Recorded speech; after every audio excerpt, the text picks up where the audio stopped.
Story 1. The Accountant's Surprise Audit. I always prided myself on having everything under control. Budgets balanced to the cent, retirement plans ahead of schedule, and vacations booked with strategic discounts. That's who I am, Brian, the numbers guy. Melanie, my wife of 10 years, loved teasing me about it. You could find a coupon for a moon landing, she'd laugh, her creative mind too free-spirited to worry about details like spreadsheets and expense trackers. But lately, Melanie's carefree attitude seemed less charming and more distant. She claimed her late nights were because of a big freelance project, but something wasn't adding up, literally. One night, while reconciling our shared account, I noticed charges I didn't recognize: $200 at a steakhouse I'd never been to, $80 at a gas station across town, and the kicker, a $500 hotel stay labeled conference expense. When I asked Melanie about it, she waved me off with a laugh.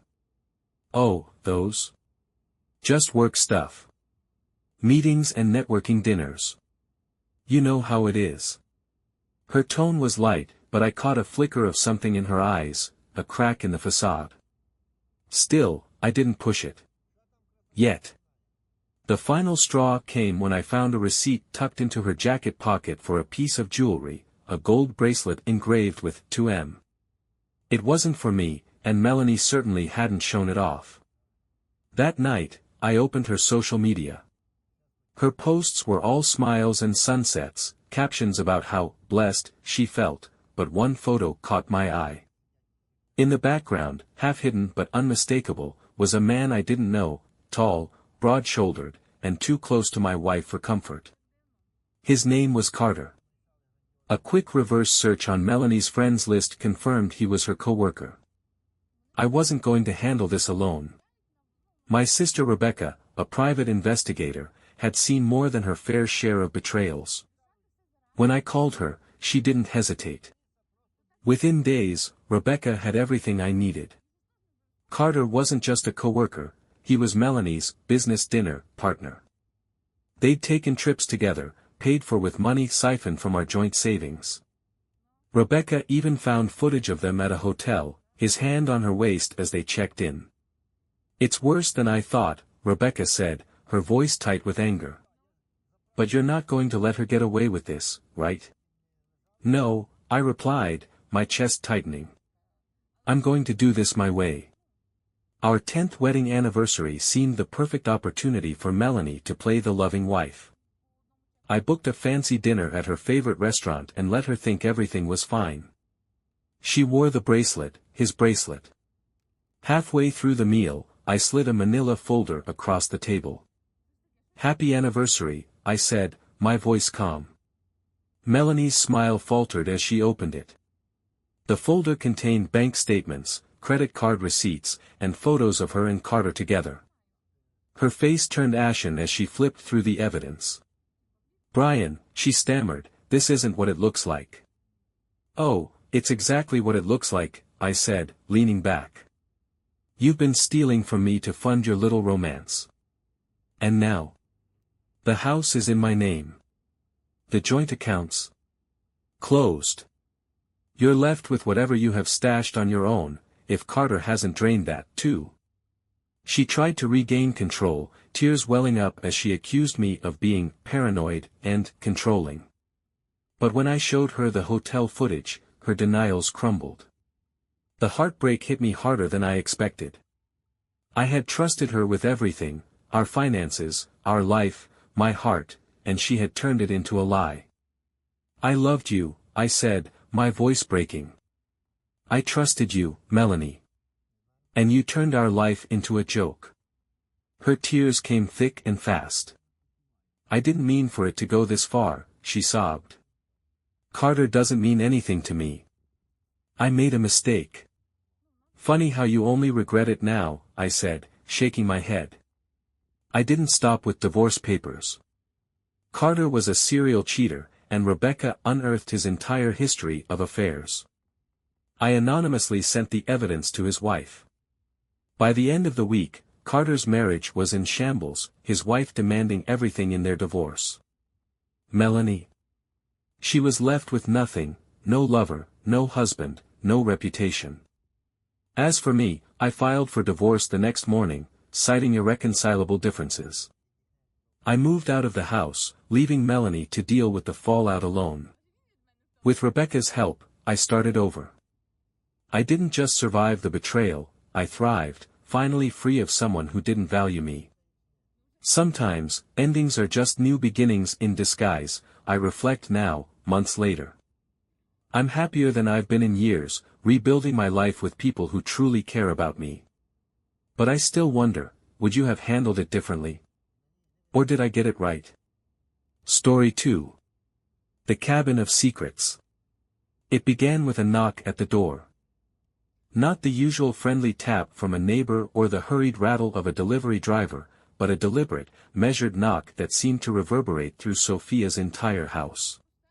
When she opened the door, 2 men stood there. The older one, tall and broad with silver streaking his temples, introduced himself. "Detective Christian Walker," he said, holding up a badge. "This is Officer Morris. We need to ask you a few questions." Sophia frowned, confusion clouding her expression. "Questions? About what?" Walker's voice didn't waver. "Lucas Matthews. We believe you know him." The name hit her like a slap. Sophia's stomach clenched, but she kept her composure. "Lucas? What's going on?" "His body was found this morning," Walker said, watching her closely. "At a cabin registered to your husband's family." The blood drained from Sophia's face. Sebastian and Sophia Wright had been married for 12 years. To anyone who glanced at their social media, they seemed like the perfect couple, him a meticulous accountant, her a successful real estate agent. But the cracks in their marriage had been growing for years. Sebastian was reliable, perhaps too reliable, his love steady but predictable. Sophia craved excitement, the kind she found in Lucas Matthews. Lucas was everything Sebastian wasn't, bold, spontaneous, and utterly reckless. Their affair had begun quietly, little stolen moments that soon became entire weekends. She thought she had been careful, keeping their rendezvous secret and her phone password protected. But Sebastian had started to change. He'd become quieter, more observant. It unsettled her, but she convinced herself it was nothing. She was wrong. Sebastian's reaction when he found out about Lucas wasn't what Sophia had expected. There was no shouting, no tears. Instead, he'd come home early one evening, catching her off guard as she returned from a supposed client dinner. "I know," he said simply, standing in the doorway of their dimly lit kitchen. Sophia froze, the takeout bag in her hand suddenly unbearably heavy. "Know what?" she asked, her voice too high-pitched, too defensive. Sebastian's eyes were calm, his voice devoid of emotion. "About Lucas." Her mind raced for a lie, an explanation, but Sebastian held up a hand. "Don't bother. I've seen the messages. The photos. I know everything." A chill ran down her spine. Yet, his calm unnerved her more than anger ever could. "I never meant to hurt you," she whispered, tears springing to her eyes. "I'm sure you didn't," Sebastian replied, his tone so even it felt clinical. Then he turned and walked away, leaving her standing alone in the kitchen. Now, weeks later, Detective Walker was in her living room, and Lucas was dead. Sophia's hands trembled as she gestured for the detectives to sit. How did he die?" she stammered. Walker's face remained impassive. "He was murdered, Mrs. Wright. And we have reason to believe you were there." "Me?" she gasped, shaking her head. "That's impossible. I haven't been to the cabin in months." Walker pulled out a small notebook. "Your fingerprints are all over the cabin. The murder weapon, a brass fireplace poker, had your prints as well." Sophia's world tilted. "That doesn't make sense," she whispered, her voice barely audible. "It makes perfect sense," Walker countered.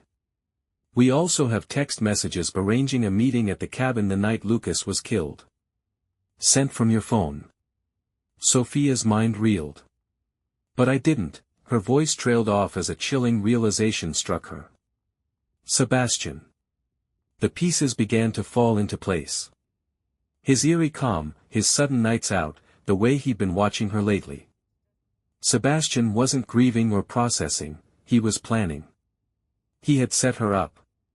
Sophia's breaths came faster as panic clawed at her chest. Sebastian, she said aloud, as though summoning him might make the nightmare end. Your husband? Walker asked, raising an eyebrow. She hesitated. What could she say? That her quiet, composed husband had framed her for murder? It sounded insane, but she knew it was true. Walker's eyes narrowed. Mrs. Wright, we need you to come with us for further questioning. Her knees buckled as she stood. You don't understand. I'm being set up. But Walker wasn't listening. Sophia spent the next 48 hours in a holding cell, replaying every interaction with Sebastian over the past month. She realized how deliberate he'd been, accessing her phone while she slept, leaving just enough evidence to implicate her while staying far from suspicion himself. Her lawyer tried to reassure her, but Sophia knew the truth. Sebastian had always been meticulous, and this revenge was his masterpiece. Back home, Sebastian maintained his image as the concerned husband, visiting her once in jail to deliver a chilling parting shot. I always told you betrayal has consequences, Sophia. Sophia was eventually released on bail, but the damage was done. Her reputation was ruined, her career in shambles, and her lover was dead. Sebastian sat alone in the cabin a week later, the scent of pine and cold air swirling around him. He sipped his coffee, reflecting on what he'd done. Justice, he murmured to himself. It wasn't about the law, it was about balance. Sophia had tipped the scales, and he had merely righted them. But as he stared into the crackling fire, he wondered, would anyone else have gone this far? Would you? Story 3. The new manager. It started with the smallest changes. After 24 years of marriage, you think you know someone, but lately, Wilma was different. She was quieter at home, distant during conversations, and strangely uninterested in our weekly date nights. Work's just been busy, she'd say with a tired smile. Busy. Right. Then came the whispers. Her coworker Sally mentioned a new manager, Barney. He was younger, single, tall, and the type of guy women noticed. They've been having lunch a lot, Sally added cautiously. I dismissed it at first. Wilma wasn't the type, I told myself.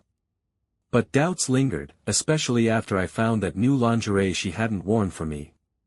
And then Tom, my neighbor, mentioned Barney's car parked in front of my house while I was on a work trip. I decided to come home a day early from my latest work trip. I told no one, not even Nancy, our daughter. As I pulled into the driveway, Tom greeted me. Fred, he said, lowering his voice, Barney's been here every day this week. My stomach dropped. When? I asked, trying to keep my voice steady. Usually around lunchtime, Tom replied. He leaves around 3. Sometimes Wilma's car isn't even here when he shows up. I thanked him and parked my car down the street. Heart pounding, I crept up to the house and peeked through the living room window. There they were. Wilma and Barney. On my couch. Her head rested on his shoulder, his arm wrapped possessively around her. I unlocked the door quietly and stepped inside. Barney didn't notice me at first, too busy whispering something in Wilma's ear. She giggled like a schoolgirl. My blood boiled. Don't let me interrupt, I said, my voice calm but icy. Wilma gasped, scrambling to her feet. Fred! What are you doing here? Barney froze, his face a mix of guilt and defiance. This isn't what it looks like. Save it, I snapped. Turning to Wilma, I asked, how long? She stammered, but before she could answer, Barney tried to step in. "Look, man, we didn't mean for." I cut him off with a cold glare. "I'm not talking to you." Wilma finally spoke. It's not serious, Fred. It was just." I laughed bitterly. "Not serious? You've been using our house for your little fling." Barney stood, trying to appear confident. "Hey, let's just calm down, okay? No need to make a scene." "Sit down," I barked, pulling out my phone. I started recording. "Barney, tell me, how many times have you been here?" He hesitated, glancing at Wilma, who shook her head slightly. "I'm waiting," I said, my tone sharper. "5, he muttered, his bravado crumbling. "5 times, I repeated, my voice thick with sarcasm. "Impressive. And when was the first time?" Barney shifted uncomfortably. "A month ago." I turned the camera to Wilma. "And you? Got anything to say?" Tears streamed down her face. "Fred, I'm sorry. I made a mistake." "A mistake?" I snapped. "No, a mistake is forgetting to lock the door. This is a choice. Repeated choices." Barney tried to stand again, but I pointed at him. "Sit down. We're not done." He sat, his confidence fully drained. I turned off the camera and pocketed my phone. "Here's how this is going to go," I said, addressing them both. "You," I pointed at Barney, "are going to leave. And if I ever see you here again, I'll make sure your boss knows exactly what kind of manager you are." He stood, hands raised in mock surrender. Fine. I'm gone." He grabbed his jacket and practically ran out the door. Wilma tried to reach for me, but I stepped back. "Don't," I said, my voice cracking. "I can't even look at you right now. Fred, please. It didn't mean anything." "Then why do it?" I asked, my anger giving way to raw pain. "I've spent 24 years building a life with you. For you. Was I not enough?" Her sobs were the only answer I got. I packed a bag that night and stayed with Tom. The next morning, I called my lawyer and started the divorce process. I handed over the video and bank records showing how she'd spent our money on Barney. Wilma didn't fight back. What could she say? Now, a year later, I'm in a better place. Nancy spends holidays with me, and Tom's become my closest friend. As for Wilma, she's on her own. Barney dumped her after their affair went public, and her reputation hasn't recovered. Looking back, I've realized one thing: when trust is gone, so is love. Would you have given her another chance? Or did I do the right thing? Story 4. Vacation ruined. When you plan the perfect family vacation, betrayal isn't something you account for. Yet there I was, standing on the beach, staring at my wife Heather, wondering how I'd missed the signs. It had started innocently enough, a week-long trip to a dreamy beachside resort with Heather, our 2 kids, Ethan and Lily, and even my parents tagging along. The goal was simple: reconnect as a family. Work had been exhausting, and Heather had seemed stressed lately. But then I saw the text. We had just arrived, and the kids were already sprinting toward the water. Heather's phone buzzed, and I picked it up, thinking it might be a confirmation from the resort. Instead, the preview made my stomach drop. "Ryan, can't wait to see you. You taste like sunshine." I froze. Ryan? I didn't know a Ryan. Who was this guy texting my wife things I'd never say aloud? I slid the phone back onto the table and acted like nothing had happened. That night, I couldn't sleep. While Heather lay peacefully beside me, I stayed up replaying every interaction we'd had over the past few months, trying to pinpoint where it had gone wrong. The next day, I started paying attention. Heather was on her phone more than usual, slipping away to grab drinks or check out the shops. I followed her once and saw her meeting a man at the beach bar. Tall, tan, and every bit the stereotypical vacation fling. That's when the plan began to take shape. Heather thought she was clever. She thought I was oblivious. But two could play this game. I waited until the third day of the trip to make my move. Over breakfast, I casually asked Heather about her plans. She smiled sweetly, saying she wanted to spend some time by the pool. Great, I said, matching her tone. I think I'll take the kids to the beach. Maybe we'll build a big sandcastle. Her relief was almost palpable. She thought she was off the hook. Little did she know, I had already invited Ryan to join us. That afternoon, Heather was lounging by the pool, sunglasses on and drink in hand, when Ryan strolled onto the beach. I waved him over with exaggerated enthusiasm. Ryan. I called. Over here, man. Heather's head snapped up so fast her sunglasses nearly fell off. I could see the panic in her eyes as Ryan hesitated, clearly confused. He walked toward me slowly, glancing at Heather for reassurance. She was frozen, her face pale. You must be Ryan, I said, extending a hand. David. Heather's husband. Ryan's eyes widened, and he glanced at Heather, who was shaking her head ever so slightly. Well, small world, I continued, my voice dripping with false cheer. Why don't you join us? Family time at the beach. Before Heather could intervene, my parents and the kids ran over, excited to show me their sandcastle. Ethan tugged at Heather's arm. Mom, come look. I turned to Ryan, keeping my voice low. You're going to want to sit tight for what's coming next. The sun was high, the waves crashing softly as I revealed my final move.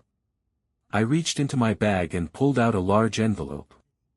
Heather, I said, my tone serious now. Happy vacation. You've been served. Her eyes widened in horror as I handed her the divorce papers in front of everyone, my parents, the kids, and, most importantly, Ryan. David, she whispered, her voice trembling. Can we talk about this? Alone? Oh, no need, I said, gesturing to Ryan. He's part of this, after all. He should stay. Ryan looked like he wanted to melt into the sand. Heather's hands were trembling as she clutched the papers, her carefully curated vacation persona crumbling. You think I didn't know? I continued, my voice cracking slightly. You think you could bring him here, in front of our kids, and I wouldn't notice? Tears streamed down her face, but I didn't stop. You betrayed me. You betrayed us. So here's how this is going to go. The kids stay with me. You can have Ryan. Ryan finally found his voice. Look, man, I didn't know she was married. Save it, I snapped, turning to him. You knew enough to sneak around. Now, both of you get out of my sight. Heather tried to plead, but I walked away, joining the kids at their sandcastle. I wasn't going to let her ruin the vacation for Ethan and Lily, even if mine was already destroyed. By the time the trip was over, Heather and Ryan were gone.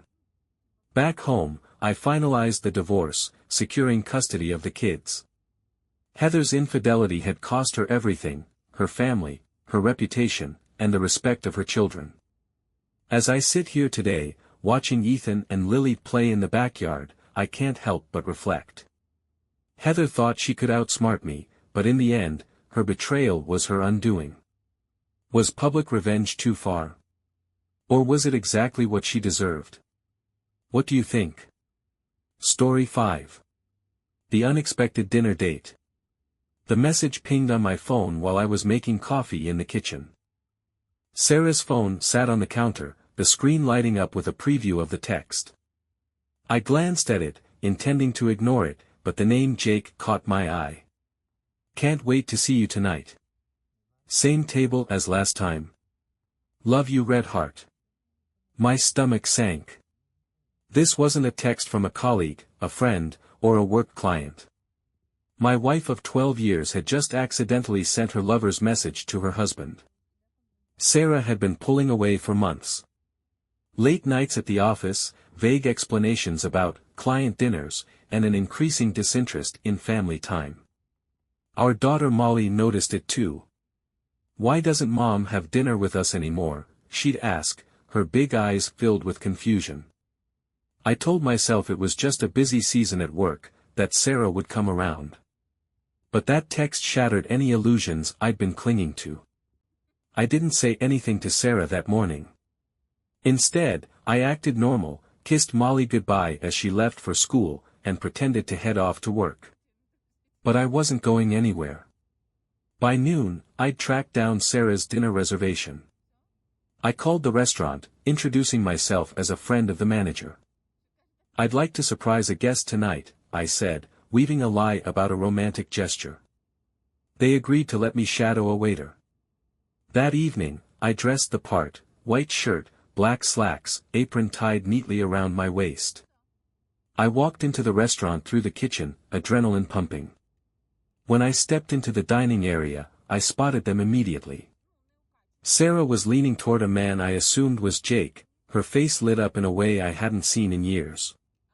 Jake was young, confident, and clearly oblivious. I approached their table with a tray in hand. "Good evening," I said, my voice steady. "Can I start you off with some drinks?" Sarah's head whipped around, her eyes widening as she realized who I was. "Mike," she whispered, her face draining of color. Jake frowned. "Who's Mike?" I smiled coldly. "Her husband." The table fell silent. Jake's expression twisted in disbelief as he turned to Sarah. "What is he talking about?" Sarah stammered, her hands shaking as she tried to come up with an explanation. "Jake, I can explain." I cut her off. "Oh, I think he deserves the truth, don't you, Sarah? How long have you been lying to both of us?" Jake looked like he'd been hit by a truck. "You're married?" he asked, his voice rising. Sarah's eyes filled with tears. "Jake, I never meant to." But he was already standing. "You've got to be kidding me. I thought you were divorced." "And I thought she was faithful," I added, my voice sharp. Jake stared at her for a long moment before grabbing his coat and walking out without another word. The weight of Sarah's betrayal settled over the table as she sat frozen, her face streaked with tears. I leaned in close, my voice low and controlled. "You can cry all you want, Sarah, but this is over. You've humiliated me, lied to me, and betrayed our family." She reached for my hand. "Mike, please. Let's talk about this. I made a mistake." "No," I interrupted, standing. "You made a choice. And now, you'll live with the consequences." That night, I handed Sarah divorce papers at home. Molly stayed with me, her trust in Sarah broken after overhearing too much of what had happened. As I watch Molly grow into a strong, kind young woman, I know I made the right decision. Sarah destroyed our family, but I was determined to rebuild it for Molly's sake. Looking back, I wonder, would you have confronted her in private, or did she deserve the public humiliation?